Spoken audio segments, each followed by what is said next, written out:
Typhlosion? What are you laughing at? I think it's kind of sweet and kind of cute. No! Marina, stop! So Game Freak is a leaking right now, and it's crazy. I was just teaching at my college when I heard of this, literally from students. They were like, oh, have you heard this? Because they saw me wearing this shirt, and they were like, oh, have you heard about the leaks? Is that why you're wearing that? And I was like, have I heard about the what?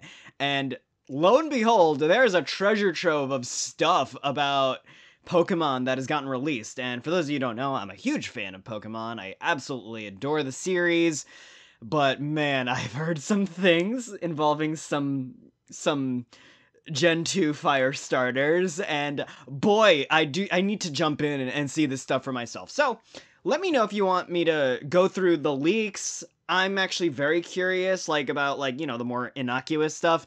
But I basically searched out the crazy stories that apparently add lore, because they're canon, but they read like smut fanfiction, and I just gotta get into this. So, I don't even know what to say, but I digress. Here we are, and we're just gonna read. Theme: the relationship between humans and Pokemon, human-like ways of thinking.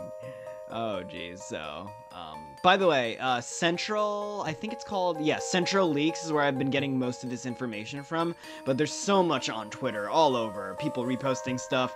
I really kind of, can't wait to see the art. No, not that art, but, just the more, art of, Typhlosion looking at a laptop being like, oh god. Anyway, let's get into this. Long ago, when the boundary between Pokemon and humans was unclear. It even starts sus. There was a village somewhere. Somewhere where that can never be found ever again. One day, a girl from that village went into the mountains to gather firewood. She found well-dried deadwood deep in the forest, so she kept going further in. Before she realized it, the sun was setting, and she had lost her way. Around her there were droppings from the Typhlosion, which made the girl anxious. I guess... Okay, so... Even though I know this gets weird later, I'm just gonna read this as if it's just, an expanded world-building piece of Pokemon lore, because supposedly that's what it is. But that's kind of cool, actually. I imagine if you ran into droppings from a Typhlosion in the wild, you'd be like, oh, I'm sure the equivalent is finding bear droppings. Just then, a man appeared from the other side of the forest. His face didn't resemble anyone from the village, but he was very handsome. The man said, "You must be lost, right? I know the way down the mountain, but with your pace, it would be midnight before we get there. I'll take you back tomorrow morning, so why don't you rest at my place tonight?" The girl had no choice but to agree to the man's suggestion. The man took her hand and began to walk. As evening fell, they arrived at a large cave. "This is my home. You must be hungry, right? Wait here. Handsome man lives in a cave?" Saying that, the man went outside the cave. After he left, a red light shone from far away in the mountains, and there was the sound of trees swaying. Before long, the man returned, carrying many red berries, he said. "Eat this, and let's sleep for the night. And even if you wake up before I do, don't look at my face." This is kind of a horror story. The next morning, when the girl woke up, the man was still asleep. She honored the promise and stayed lying down, waiting. Before long, she fell back asleep. She was awakened by the man's voice. When she looked outside, the sun was already setting. "Today we'll eat green berries. Wait here."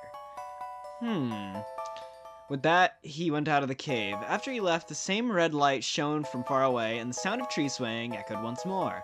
By the time the sun had set completely, the man returned, carrying many green berries. He said, "Eat this, then let's sleep for the night. Even if you wake up before I do, don't look at my face."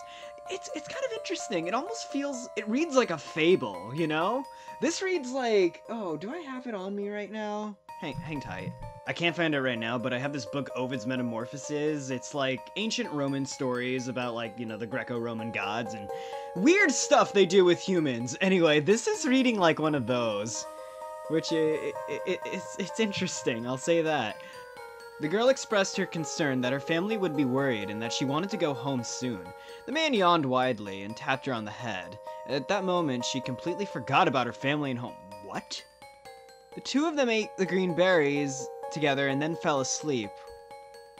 The same routine continued, with them waking up when the sun had set, the man going out to gather berries, and the two of them eating and sleeping together. Eventually, the girl realized that the man was a Typhlosion. The way it's written is just... okay. We're not gonna explore how. Just... oh, by the way, she realized he's a Typhlosion. That's a cold line right there. You're like, what? As winter approached, the Typhlosion dug deeper into the cave and said to the girl, "Go and gather wood for the firewood. Break off branches from the higher parts of the tall trees." Okay, I understand they preface this by saying when things were blurred between humans and can she talk Poke language? Can the Pokemon talk human language? Like, was it the same language? I'm confused. Because it seems like she's still from Civilization. I feel like they definitely evolved Split already. Like, so they can communicate. The girl tried to do this as the Typhlosion instructed, but the tall trees scared her, so she could only climb the shorter ones. When she brought back some branches, the Typhlosion said, "That won't do. If it's not from the higher branches, humans will find us." Interesting. When the snow began to fall, the two of them lived in the depths of the cave, mostly sleeping. There was plenty of food. Occasionally, they would wake up, eat, and then go back to sleep. It sounds like a boring-ass life. One day when she awoke, the girl was holding a child. Why do I feel like she isn't... why do I feel like she's not holding it like this? Why do I feel like she might be holding it like... After several days and nights passed, the Typhlosion said, "Your father is looking for you, but you are my wife, so I can't return you. I will have to fight you." What the fuck? This is crazy! Someone wrote this! The girl pleaded, "Please don't do that. Don't kill my father. How can I live with you if you kill my family? I thought you like lobotomized her.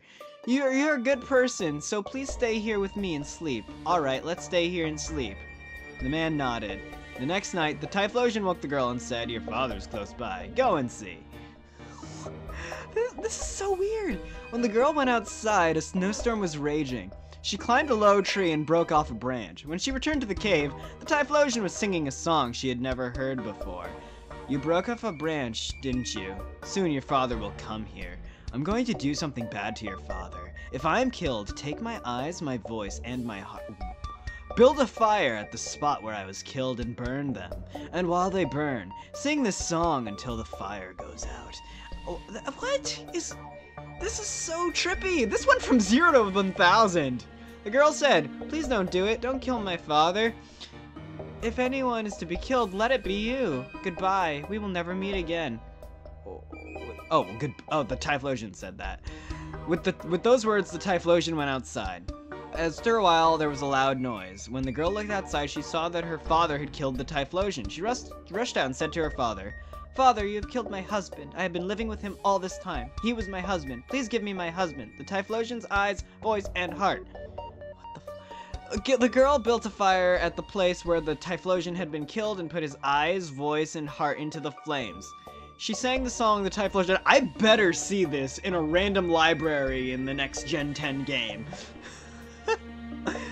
The girl's father built a small hut... oh, sorry. She sang the song the Typhlosion had taught her until the fire burned out. The girl's father built a small hut on the edge of the village for the girl and her child to live in. Eventually, spring arrived. The young men of the village often teased and tormented the girl and her child. It became worse over time, and one day, they tried to drape a Typhlosion's pelt over them. The girl returned home and pleaded with her parents. "Please tell the villagers to stop teasing us." Yeah, they're in a village. "If they put that pelt on us, we will surely become Typhlosion. We are already half Typhlosion as it is." You're not? Kid. I feel like they haven't just been sleeping. What's in those berries, man? Despite the parents' pleas, the villagers did not listen. In fact, they found it even more amusing and eventually draped the Typhlosion pelt over the girl and her child. At that moment, they howled loudly and vanished into the depths of the forest. The two were never seen again. Well, and so people came to understand Typhlosion are half human beings. Okay, this totally reads like, yeah, some weird stuff you would find in, like, Greco-Roman literature. It's almost like a fable. But What if it be history, yo? Today we eat green berries. Oh no.